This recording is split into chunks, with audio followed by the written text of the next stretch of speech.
Welcome welcome welcome. आप लोगों का फिर से स्वागत है आपके अपने show Dan and English words gimmick episode number 10 में। आज नया दिन, नया सिचुएशन, और आज का सिचुएशन ये रहा। Hello, my dear friend. Today's situation is today evening went from the sublime to the ridiculous when I heard she needed several months to convalesce.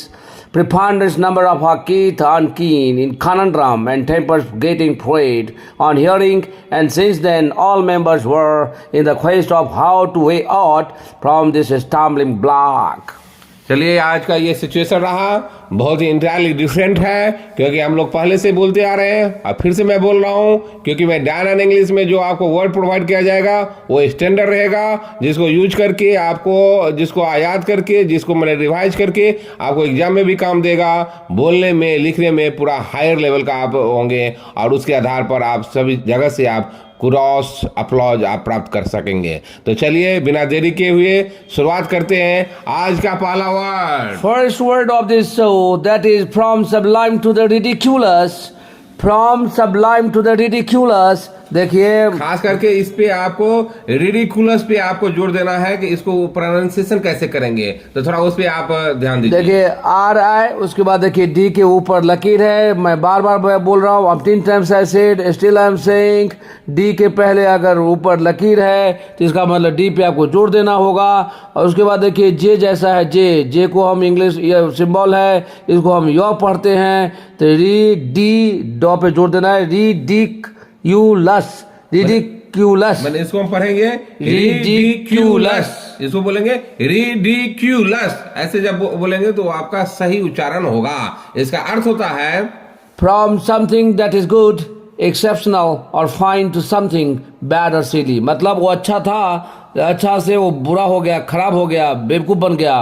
मतलब अच्छा आदमी अगर बेवकूफ़ बन जाता है, खराब आदमी बन जाता है, उस समय ये अप्रोप्रिएट वर्ड है, इसको यूज कीजिए, बहुत अच्छा वर्ड है। और यदि कोई सिचुएशन बहुत ही अच्छा था, वो यदि खराब हो गया, तो उस समय भी हम इसको यूज करेंगे, from sublime to the ridiculous. पहला एग्जाम्पल देखिए।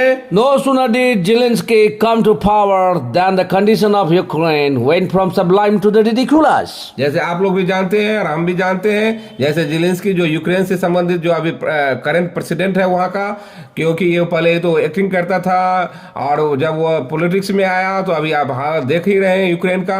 आप ये बोल सकते हैं कि ब्रेम मैन है, व्हाटएवर जो कुछ भी है, लेकिन अंतोगत इवेंचुअली जो यूक्रेन का जो कंडीशन फाइनेंशियली या सभी तरह से वो बर्बाद ही हुआ है। मैंने जो पहले यूक्रेन जो हंसा खिलता यूक्रेन था, अभी जो रोटी के लिए तरस रहा है, तो बहुत ही खराब स्थिति हो गया। कहावत है कि किसी के उकसावे में आके कोई डिसीजन नहीं लेना चाहिए, अपना बुद्धि तो जरूर लगाना चाहिए कि अपने हित में क्या है।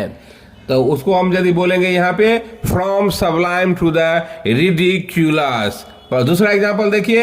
Excessive talking sometimes turn the relation from sublime to ridiculous. मैंने जब आपका मान लो कोई संबंधी है, किसी से मान लो आपका दोस्ती है, जब आप बहुत ज्यादा बात करने लगते हैं तो आपका क्या होता है कि बात यहाँ रह करके बात से नहीं बोलते, बात से बतरंग हो जाना, मैंने बात मैंने बहुत बिगड़ जाना। वैसे भी कुछ रिलेशन में है कि कुछ आपको दूरी मेंटेन करना पड़ता है, अगर दूरी मेंटेन नहीं करेंगे तो रिलेशन खराब हो जाता है। तो उसमें क्या होता है कि आप बोलते प्राइवेसी चाहिए, तो उसमें क्या होता है आप बोलते बोलते कुछ ऐसा चीज बोल दिए, किसी को हर्ट हो जाता है, तो जो हंसा खिलता संबंध था, जो बहुत ही अच्छा संबंध था, बहुत ही खराब टर्न ले लेता है एक छोटी सी बात के लिए। इसलिए मैं बोला कि excessive talking sometimes turn the relation from sublime to the ridiculous.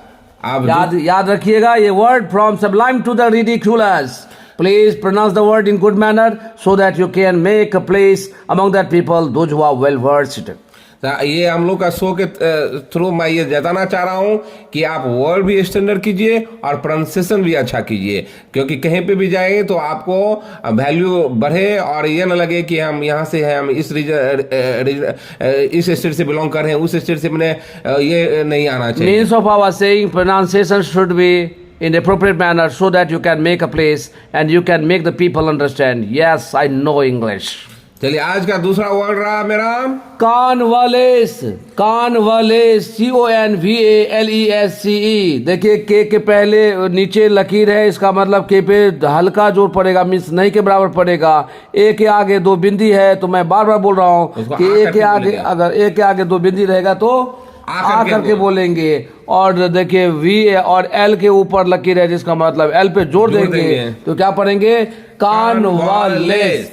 कॉन्वालेस। भी को मीन्स होंठ जो है नीचे वाला लिप्स है उसको ऊपर वाले दांत के नीचे लाएंगे और घर्षण के साथ आवाज निकालेंगे तो खुद तो ही से आवाज- वो आएगा। कहते क्या पढ़ेंगे? कॉन्वालेस। तो जैसे इसका अर्थ हुआ टेक रेस्ट आफ्टर इलनेस। आप ज्यादातर देखते होंगे जब कोई बीमारी से गुजरता है उसके बाद बोलता है कि डॉक्टर जो आप रेस्ट लीजिए, थोड़ा दिन रेस्ट करना जरूरी है। तो उसी वर्ड को प्रॉपर एक वर्ड जो होता है, इससे पहले हम लोग कितने बड़े बड़े सेंटेंस में बोलते थे इस चीज को, लेकिन आज से मेरे दोस्त इसको हम बोलेंगे कॉन्वालेस। पहला एग्जांपल देखिए। First example of this word is after operation you should convalesce at least for a week. मैंने बोला डॉक्टर ये आपको रिकमेंड करता है किसी ऑपरेशन में, यदि कोई ऑपरेशन हुआ तो नहीं आप 1 वीक का, 2 वीक का, 3 वीक का आपको रेस्ट लेना चाहिए। तो मान लीजिए कोई ऐसा ऑपरेशन होगा जिसमें डॉक्टर का ये रिकमेंडेशन है कि नहीं आप 1 सप्ताह का जरूर रेस्ट लीजिए, तो उसको बोलेंगे after operation you should convalesce at least for a week. दूसरा एग्जांपल देखिए। He is convalescing after being cured from illness.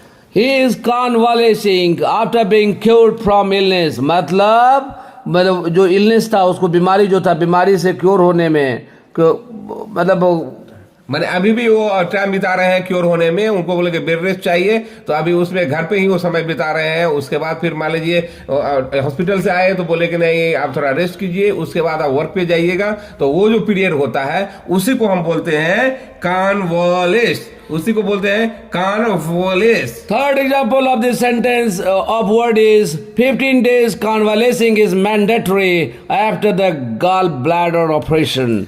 Means gall bladder के ऑपरेशन के बाद आपको 15 दिन का रेस्ट करना पड़ेगा। मैं बार बार बोल रहा हूँ ये वर्ड यूज ही होता है अगर कोई बीमारी से, अगर आप बीमारी के बाद थोड़ा रेस्ट लेना पड़ता है तो दैट इज गॉल ब्लैडर का ऑपरेशन हुआ था, उनको डॉक्टर ने सलाह दिया कि 15 दिन का आपको जरूरी है, रेस्ट लेना बहुत जरूरी है। तो उस रेस्ट टर्म का जो हम यूज किए तो उसका वर्ड जो पर्टिकुलर होता है दैट इज कॉन्वालेस। देखिए ध्यान रखिएगा, ए के आगे बिंदी तो इसका आ, एल के ऊपर लकीर तो इसका मतलब जोर।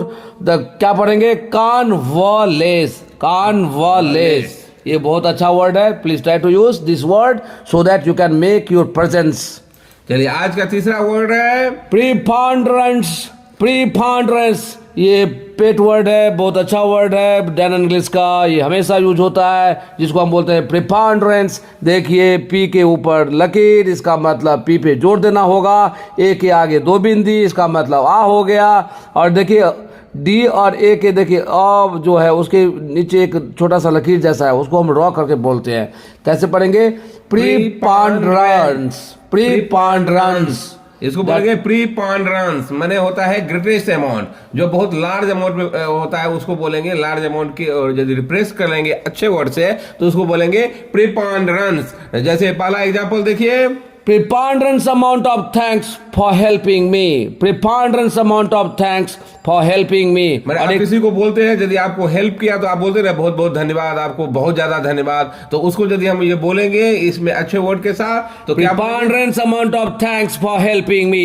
और एक चीज मैं और क्लियर करना चाहूंगा, अगर आपको अनकाउंटेबल नाउन मतलब प्रिपॉन्डरेंस अगर अनकाउंटेबल नाउन आएगा तो अनकाउंटेबल तो वहां पे अमाउंट का यूज होगा। अगर मान लीजिए काउंटेबल नाउन का यूज करेंगे तो अमाउंट के बदले में नंबर का यूज कर सकते हैं। जैसे दूसरा एग्जांपल से आपको क्लियर हो जाएगा। Preponderance number of people were gathered at Gandhi Maidan. Preponderance number of people were gathered at Gandhi Maidan. यहाँ पे देखिए पीपल ये काउंटेबल नाउन है इसलिए यहाँ पे नंबर आया। वहां पे ऊपर वाले सेंटेंस में थैंक्स था, वो अनकाउंटेबल था इसलिए अमाउंट आया। ये ध्यान रखिएगा, ये दिस इज अ ग्रामर। तो इस पे ध्यान दीजिएगा, मैंने कि बहुत सारा आदमी इकट्ठा हो गया था गांधी मैदान में, तो इसको हम बोलेंगे preponderance number of people were gathered at Gandhi मैदान।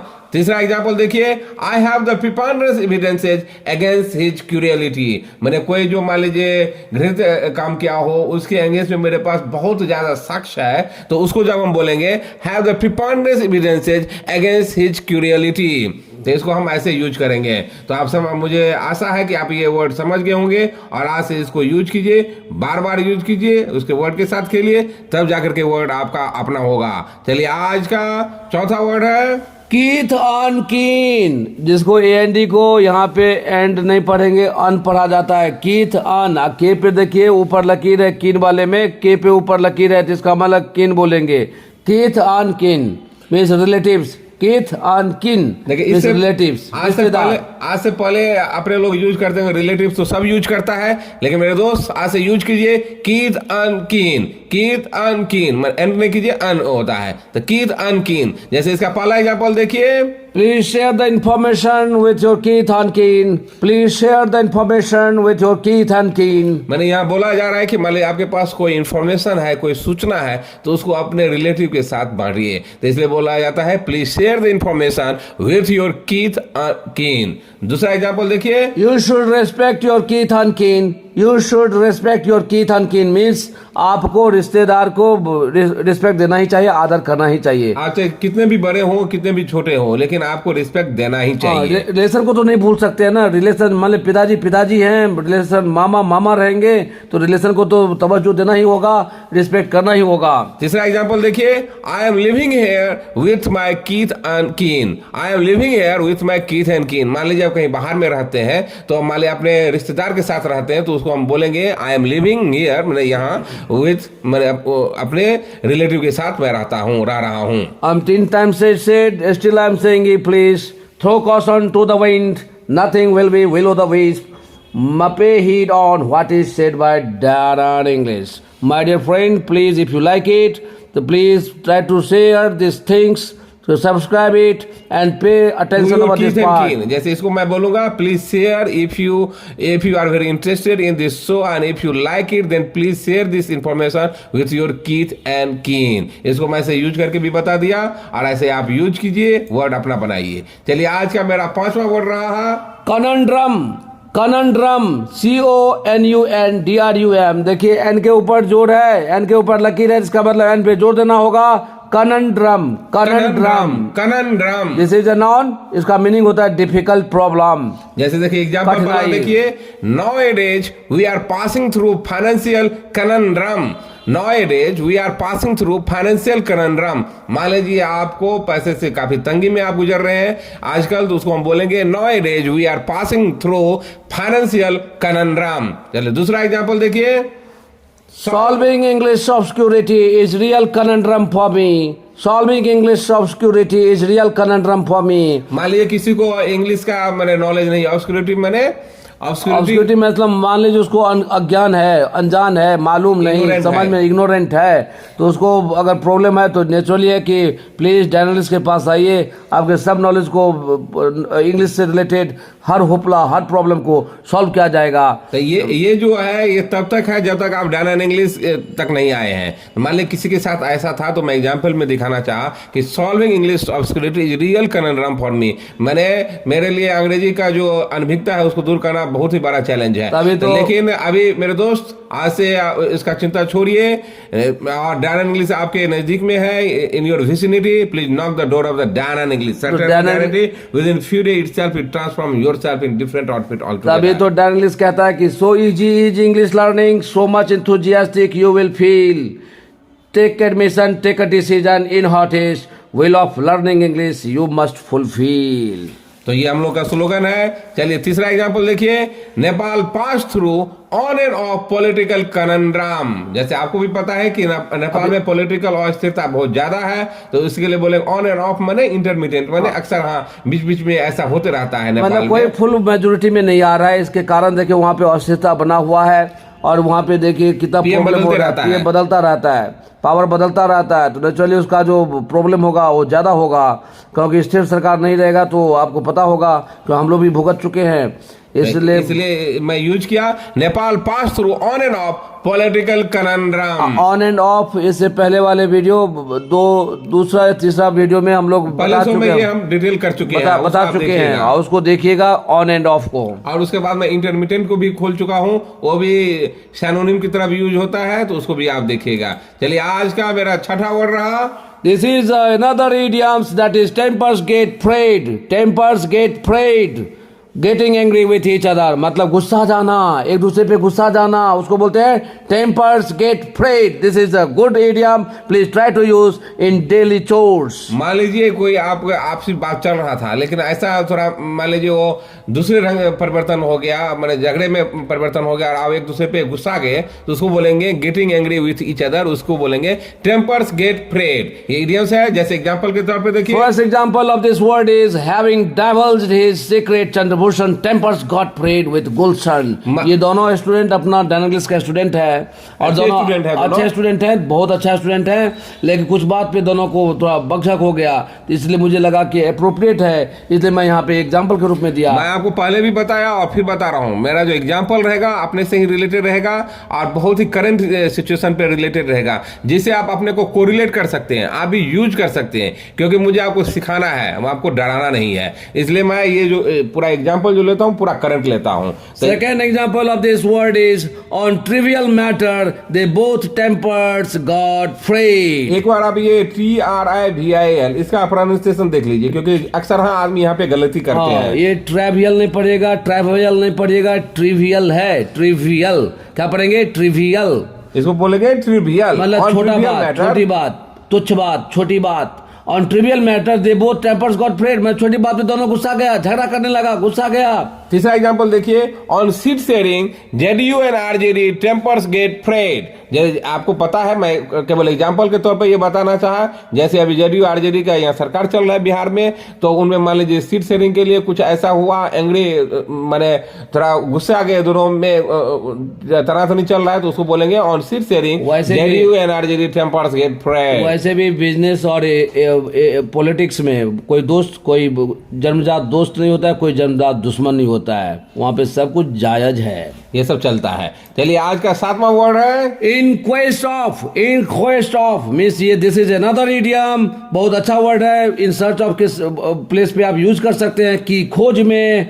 Please try to use this word, this is a very standard word. In quest of means idiom, in search of इसका मतलब होता है कि खोज में। देखिए पहला एग्जांपल इसका देखिए, Abhishek is in quest of a good job. Abhishek is in quest of a good job. Abhishek फिर मेरा एक स्टूडेंट, मैं उनका मेंशन किया मैंने कि अभिषेक आजकल जो है अच्छे जॉब के इसमें खोज में है, इसलिए बेचारा बहुत तैयारी करता है, पढ़ाई करता है, अच्छे ढंग से पढ़ाई करता है, बहुत अच्छा पढ़ते हैं।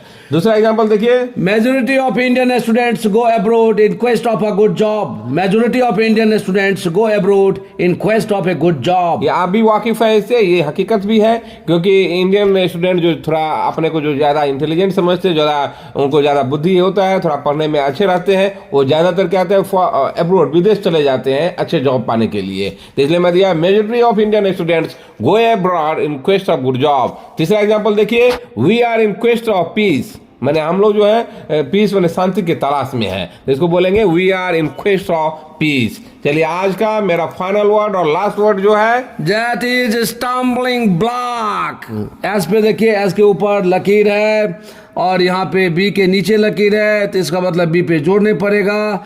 और यहाँ पे देखिए ब्लॉक वाले में देखिए ए के आगे दो बिंदी है, तो मीन्स ब्लॉक नहीं पढ़ेंगे, ब्लॉक पढ़ेंगे। और ये एन में एन को एन जो है, एन के आगे देखिए थोड़ा नीचे लकीर जैसा घुमा के दिया है, तो वो अंग पढ़ते हैं, तो ये क्या पढ़ेंगे, एस पे जोड़ देना है, stumbling block. Stumbling block, stumbling block, this is a noun जिसका मतलब होता है ऑब्स्ट्रक्शन, डिफिकल्टी इन एक्शन और अग्रीमेंट। प्रॉब्लम होता है, कोई रुकावट है। जैसे आपने लोग बोलते हैं, जैसे मान लीजिए इंडिया और नेपाल का, या इंडिया या पाकिस्तान का, या इंडिया और चाइना के बीच में यही एक जो सिचुएशन है, इसी चीज के लिए जो है ना विवाद है, तो उस चीज को जब हम यूज करेंगे तो वहां पे बोलेंगे स्टम्बलिंग ब्लॉक। जैसे एग्जांपल पहले देखिए, raft of remained stumbling block will be cleared within 4 to 5 days। मतलब बहुत सारा जो बचा हुआ, जो छूट गया था वो प्रॉब्लम, उसको 4 से 5 महीने के अंदर या 4 से 5 महीने के दिन के अंदर वो हल कर लिया जाएगा, मतलब पूरा क्लियर कर लिया मैंने जाएगा। जो बाधक चीज है, जो आपको रोक रहा है, उसको खत्म कर दिया जाएगा। 4-5 दिन में बोला कि मैं उसको क्लियर कर देंगे, उसका कहना हुआ, इसलिए इसको यूज करेंगे। स्टम्बलिंग ब्लॉक, जैसे दूसरा एग्जांपल देखिए, well nigh the whole world in search of solution to way out from this stumbling block. Well nigh माने वेल नाई जो होता है ऑलमोस्ट के सेंस में होता है, almost around.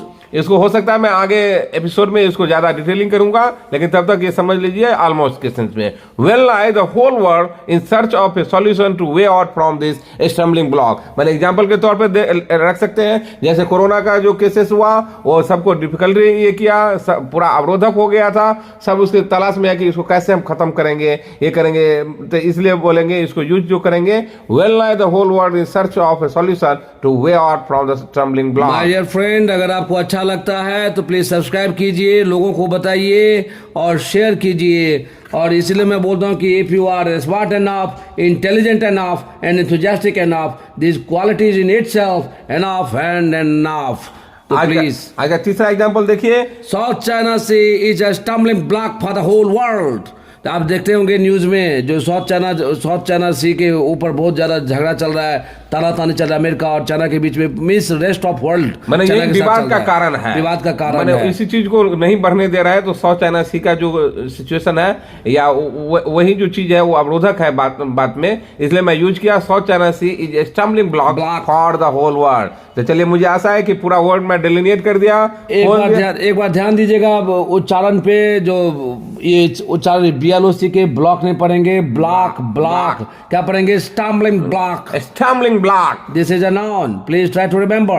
And if you like it, please subscribe it and share it and tell your father, tell your relatives, and Keith and kin, so that they know exactly the Dan and English which type of things providing to you all. Please. चलिए, बिना देरी किए हुए अभी हम चलते हैं आज की सिचुएशन पर, जो मैं पहले आपको बोला था। अभी फिर से मैं एक बार पढ़ देता हूं और उसके बाद आप उसको उसमें फिट कीजिए, उसको अंडरस्टैंड कीजिए और अपना सिचुएशन बनाइए। तो चलिए, आज का जो सिचुएशन था उसको हम पढ़ते हैं एक बार। Today evening went from the sublime to the ridiculous when I heard she needed several months to convalesce.